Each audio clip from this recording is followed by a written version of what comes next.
January 21st, 1922. I reached the farm just a few hours ago, and it is more than I could have possibly imagined. I knew as soon as I arrived that I had made the right choice. I was so uncertain about leaving the Thompsons' home. I had been there for so long, but the allure of a better pay here at the Richards' farmstead was too much to resist. The Richards have been very kind in our relations, and I expect that should continue, which pleases me greatly. They've been very respectful and forthcoming with me about what I should expect working as a maid on their farm. That's not to say the Thompson family lacked any manner of generosity, but there were times where I often felt invisible. Mr. Richards and his wife treated me almost as if I were family the moment we met. "You're going to be living in our home and tending to our children," John Richards told me. Marjorie said, "It's only right we treat you as one of us." Though the pay increase is much appreciated, I must admit it was that sort of kinship Mr. and Mrs. Richards expressed that really brought me to their home. It was absolutely beautiful here, even in the winter months. I was rather amused when the driver turned onto an almost invisible dirt path off the main road. I hadn't noticed it was there. It took me by surprise just to see how long the path was, as it seemed to stretch for miles. But it was relaxing to see nothing but a canopy of leafless tree branches overhead, as dark as that may sound. Despite the cold emptiness of the frozen woods, I found myself feeling tranquil at the sight of such peculiar beauty. And before I knew it, the surrounding woods had suddenly opened its embrace. The path cleared into a large open field in which the Richards' farmstead was visible in the distance. I was mesmerized instantly. The field was covered in a light white frost which glimmered in the morning sun. I could see several farmhands tending to their duties. The woods that tightly surrounded the vehicle as the driver brought us down the road now spread out and wrapped around the entire farm, creating some sort of barricade that hides it from the rest of the world. It is truly amazing how it appears now in the winter. I cannot imagine how it must look in the warm months of summer. I would not say this is a paradise by any means, but it is certainly a place that felt like home, and that is all I could have hoped for. Mr. Richards had given me the day to get familiar with their home and its residents, and later on I shall be acquainted with my duties, and then I will meet the children. Tomorrow will be my first real day, and I am truly excited. January 22nd, 1922. Today was my first day performing my duties around the Richards' farmstead. Since I'm not one of the farmhands, my work kept me within the confines of their home. Not that I'm complaining. I'm no farmer by any means, nor would I want to be. Yesterday, Mr. Richards took me on a tour of his farmstead and introduced me to all of his employees. They were all very kind and appeared to be hard workers. I admire and appreciate their resolve and dedication, and aside from that, I also got to meet some more of the wild inhabitants. I'd never had the opportunity to be up close and personal with animals such as these. The pigs and cows were rather bland, but horses always appear so majestic. Mrs. Richards also took the time to introduce me to her children. Timothy is 7, and Charlotte is only 3. They're both so adorable, what with their matching blonde hair and cute little smiles. Timothy was surprisingly caring of his baby sister. It was very sweet to watch him play with her. And though I don't believe I'll personally be spending much time with the children unless Mrs. Richards asks me of it, I'll be happy to see their young faces every day. I love children, and these seem to be the sweetest. Mostly I'll be tidying up the household. It is rather large, but that keeps it all the more interesting. I never minded clearing, especially not a home such as this. Mrs. Richards keeps such a lovely home. I had half a mind to ask her why she decided to hire me in the first place. When I was just getting into contact with the Richards, I was told the old maid had to leave to take care of an ill relative, but that was many months ago. Clearly, Mrs. Richards had been able to do just as well a job as anyone that could have been paid to do it. But still, I won't be the one to judge. I'm thankful to have this employment. She has obviously worked hard to keep the house as nice as it is, and I'll gladly be the one to make sure it stays that way. It's getting late, and I'm not quite used to this schedule yet. It has started to snow, so I think I'll enjoy the view of the farm from my window before I get to bed. January 23rd, 1922. Something strange happened today. While I was dusting the windows, I noticed the commotion going on outside involving Mr. Richards and one of the farm hands. Gregor, I think his name is. They seemed to be in a rather heated argument. I believe I would do well to mind my own business, but when I saw the children watching from another window, I decided it might be best to interrupt before they were subjected to any more undesirable behavior. I opened the door and walked over to them. They hadn't noticed me until I was upon them, asking if everything was all right. Mr. Richards seemed surprised to see me, but Gregor had engaged me immediately. He told me I'd be crazy to stay here, and that I should leave the farm like the last maid. When Gregor mentioned this, Mr. Richards seemed rather annoyed. I didn't understand, so when I inquired about it, Mr. Richards was quick to try and shut down the subject. But Gregor caught on before he could do so and explained it to me. Apparently, the maid before me did not leave because of an ill relative like I was originally told, but rather because she feared the farm was haunted. I didn't know how to respond to this information, but before I could say anything, Gregor grabbed my arm and brought me over to a certain area in the snow. Mr. Richards protested but did not physically intervene. And then Gregor pointed to the snow and told me to look. What he showed me was eerie indeed. Footprints that came all the way from the edge of the woods into the farm. Gregor looked at me petrified, but I didn't completely understand his fear. He saw the puzzlement in my face, and immediately, almost as if it should have been obvious, he explained his fears. "There are none leading back," he tells me. "I've looked, and there are none." I didn't know what to make of such information, but I didn't really have a chance to discuss it with him either. He left the farm immediately after, and I don't expect he'll return. Mr. Richards, however, was honest with me. He explained why he had lied about the last maid. He didn't want to put off possible replacements because of her own paranoia. That was something I understood, as I doubt many women would be happy to work here if they were under the impression that it was haunted. Now, I'm not sure I would have taken the job myself had I known that, but I can't say I'm a strong believer in such nonsense. A moment ago, I do believe I heard footsteps in the attic. They were very brief and light, but noticeable.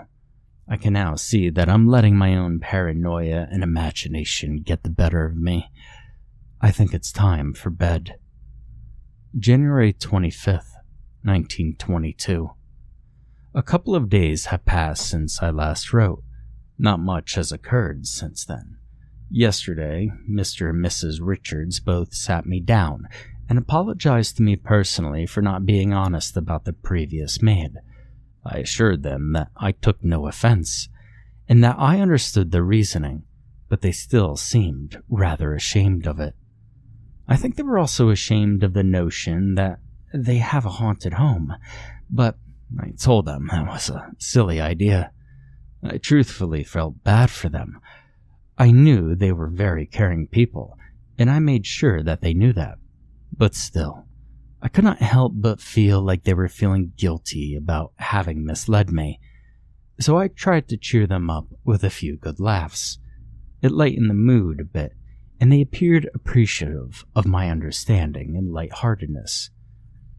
Gregor, as I expected, did not return to the farm, but did not seem to affect the efficiency of running the farm for Mr. Richards. The animals still got fed, the pens still got cleaned, the eggs still got collected. It's obvious that the farmstead could survive a spooked worker or two.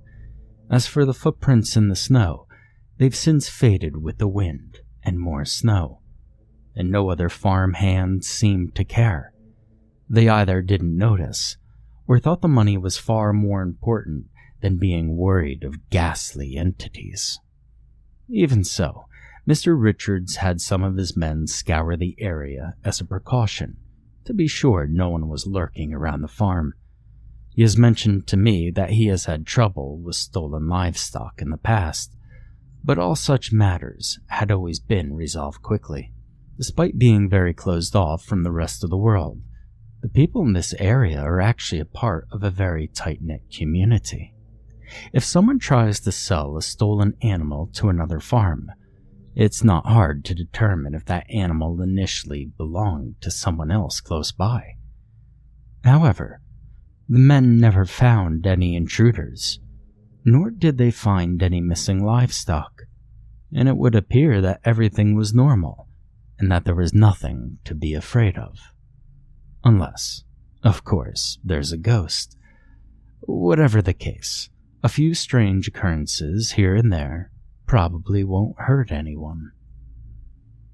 January 26, 1922. Today was a very cold day. The snow continues to pile on little by little. I've noticed that some here are not as fond of it as I am, but I suppose they knew what they were getting themselves into. Personally, I love waking up and going right to my window. I don't mind sitting in the frigid drafts it lets in when I'm able to see the snowflakes falling for what seems like miles. It is truly beautiful. When I exited my room this morning, I found a newspaper in front of my door. It was a brand I did not recognize from an area I did not know. Not only that, but it was also several days old. Regardless, I don't know where it came from or whom it belonged to, but it was not mine. I do not read newspapers. I decided to go see Mr. Richards about it to see if maybe someone left it there by accident. When I asked him about it, he told me he thought it could be mine, because it was a paper he didn't recognize from anyone else on the farm. Seeing as I would be the newest inhabitant on the farm, he left it at my doorstep, thinking it belonged to me. I explained to him that it wasn't mine, that I don't even read newspapers, and that I wasn't sure whom it belonged to. He had a curious expression on his face that told me he was unsure of where the paper could have came from, if from not me. But I don't think either of us cared enough to take the subject any further, so he took the paper and threw it into the trash. Later on, when I was busy doing laundry, Mrs. Richards came to me asking if I knew where the house keys might be. I told her that the last I saw them, they were hanging on the hook where they had always supposed to be, but I had to admit that I wasn't exactly sure of the last time I actually did see them, as it's something I never thought to take notice of. She was not angry, but there was obvious worry on her face. I believe she may be under the impression that one of the farm hands has taken them. She never did seem to trust them. Before I came to my room this evening, I asked her if she ever found them. She said she hadn't, but was certain she had just misplaced them. "They'll turn up eventually," she told me. She's probably right. We all misplace things in the most obvious places. The creaking steps are back. I really should ask Mr. Richards about that. I'm starting to think one of the children tends to wander at night, though I haven't a clue why they would venture into the attic. January 27th, 1922. I'm so happy. I'm so happy. This place is wonderful. I hope to stay here forever. I want to live here forever. I want to die here forever. I think I will. It is so beautiful. Good night. Signed, The Maid. January 28th, 1922. Report of Officer Charles Dawson. When I and the other officers had first arrived at the scene of the crime, I had not believed anything had happened amiss, but the farmhands who had alerted us were terrified. When I asked them where Mr. Richards was, he told me to go into the barn. At first, I did not understand. I slowly proceeded into the barn and noticed something peculiar about the farm, and that peculiarity was that everything was normal. The animals were well fed and taken care of, and there was smoke spewing from the home of the Richards family, where I assumed they must be. What was off, however, is why all of this appeared so normal. The farm looked like it had been kept in check as it usually is, yet here the farmhands scared out of their wits. It was for that reason instinct told me to draw my firearm as I approached the barn. The other officers did the same as they saw my gesture. It would turn out that my weapon would prove to be unnecessary, or more appropriately, it would prove to be too late. As I opened the barn door, I was greeted by a ghastly smell that I had never smelled before in this small town. Initially, I could not pinpoint the origin of the stench, but once we moved deeper into the barn, we discovered the source. A grisly scene of death that I had never been unfortunate enough to witness in my career until now. One of the officers under me vomited immediately. Another walked out of the barn almost as soon as he walked in, crying. Others simply turned in disgust, but I stood there, staring at the bodies. We saw blood and dread and death in a confusing set of yet unseen events that somehow led to it. There were 2 bodies in the barn, and I knew them personally.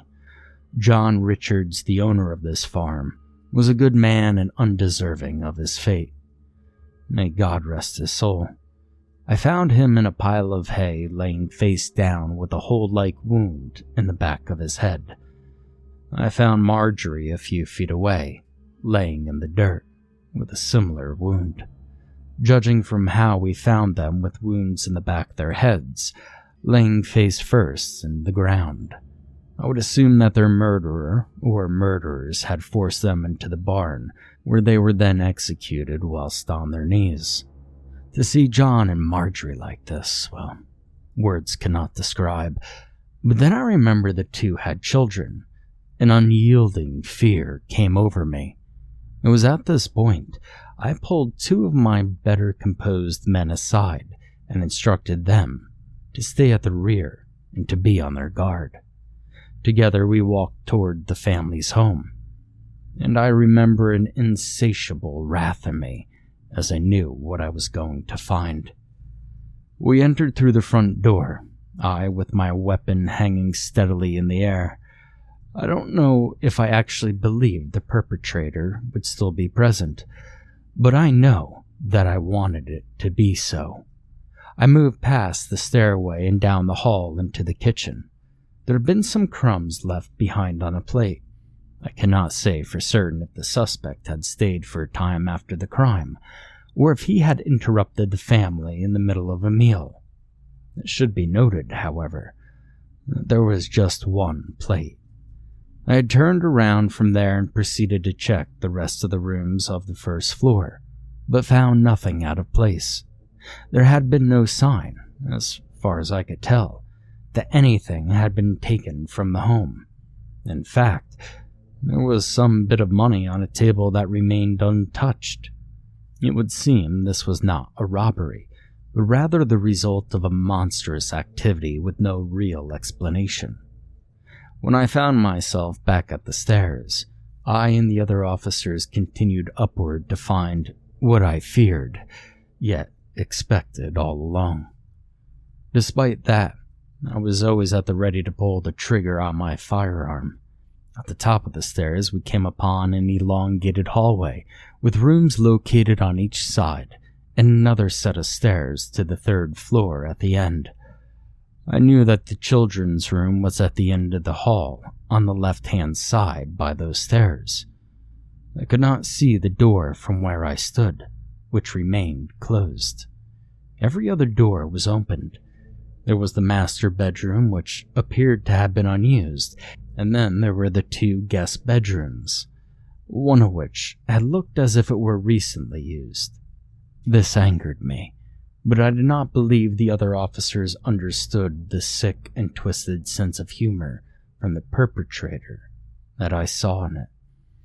After determining that these first few rooms were safe, we moved forward toward the children's room. When I reached the door, I stood there for a moment, considering whether or not it were wise to look inside. Unfortunately, as an officer of the law, I did not truly have the luxury of that choice. But as commanding officer at the crime scene, I could save my fellow officers from having to bear witness to what I knew I was going to see. I had them turn back down the stairs, and once they had all vacated the area, I continued. I put my hand on the doorknob, twisted it, and entered.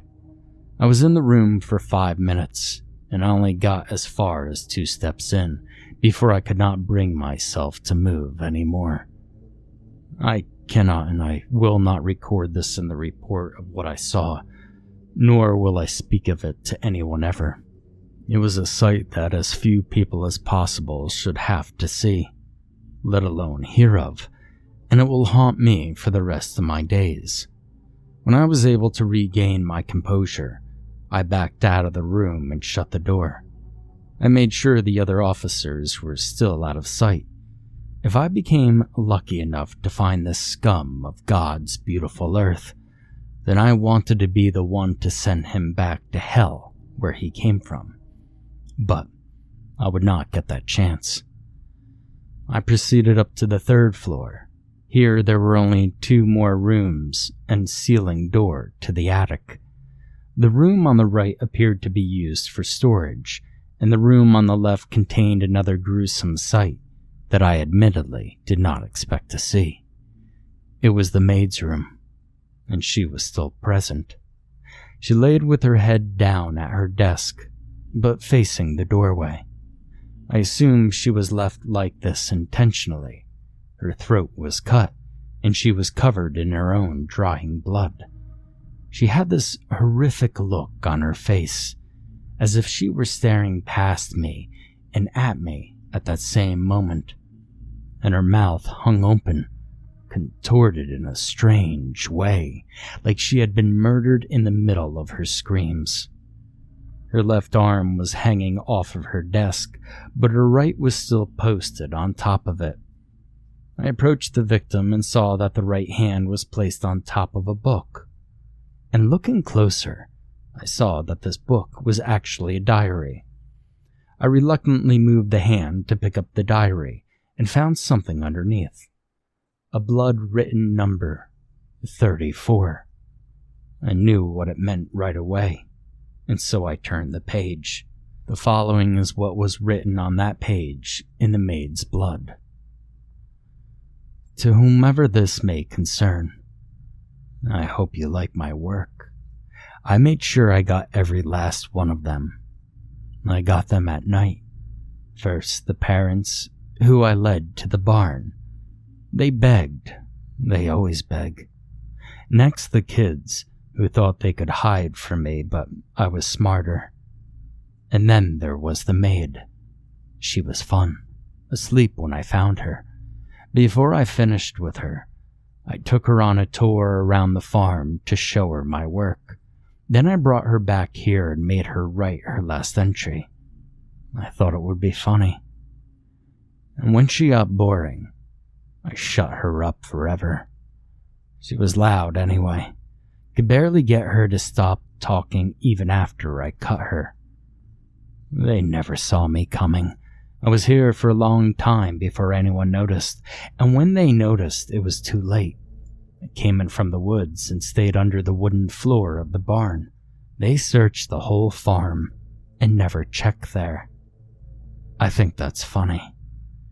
I stayed here for a time after I did my work. I like farms. Reminds me of home and family.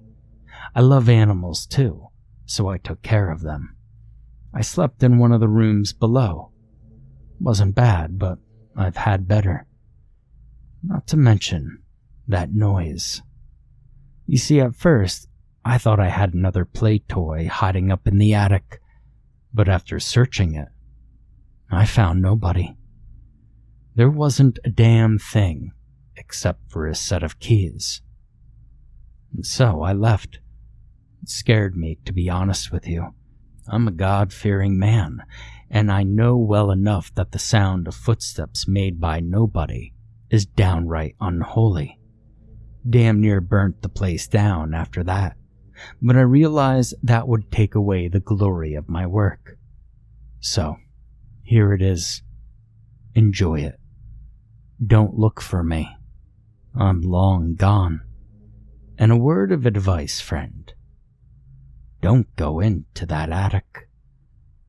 There's someone up there even I couldn't get to. Regards, TF.